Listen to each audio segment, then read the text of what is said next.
इस चैनल को सब्सक्राइब कीजिए।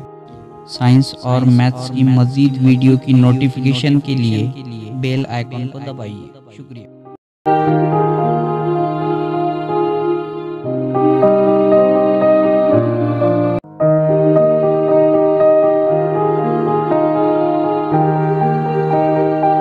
अस्सलामुअलैकुम। हमारे आज के इस मॉडल का नाम है नबाती खलिया, जिसे इंग्लिश में प्लांट सेल कहते हैं। तमाम जानदारों के जिस्म खलियात से बनता है। खलियात तमाम जानदारों की साख्ती और अफ़ाली इकाई है।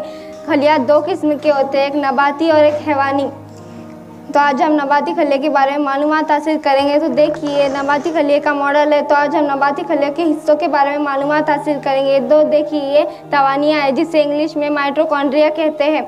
इसके बाद ये सब्ज़ माया जिसे इंग्लिश में क्लोरोप्लास्ट कहते हैं, ये सिर्फ नबाती खलिया में मौजूद होता है। इसके बाद ये प्लाज्मा लिमा, ये राइबोसोम, ये एंडोप्लास्टिक रेडिकुलर जिसे उर्दू में दरू माया का जाल कहते हैं। इसके बाद ये मरकज़ यानी न्यूक्लियस, इसके अंदर मरकज़ी हिस्सा यानी न्यूक्लियस मौजूद होता है। उसके अंदर न्यूक्लियर मेम्ब्रेन भी मौजूद होता है। ये गाल्जी अज्साम है, जिसे इंग्लिश में गोल्जी कॉम्प्लेक्स कहते हैं। इसके बाद ये खलवी दीवार है, जिसे इंग्लिश में सेल वॉल कहते हैं। तो आज हमने नबाती खलिया के बारे में मालूमात हासिल की। अगले मॉडल में हम हैवानी खलिया के बारे में मालूमात हासिल करेंगे। मुझे उम्मीद है आपको मॉडल पसंद आएगा। शुक्रिया।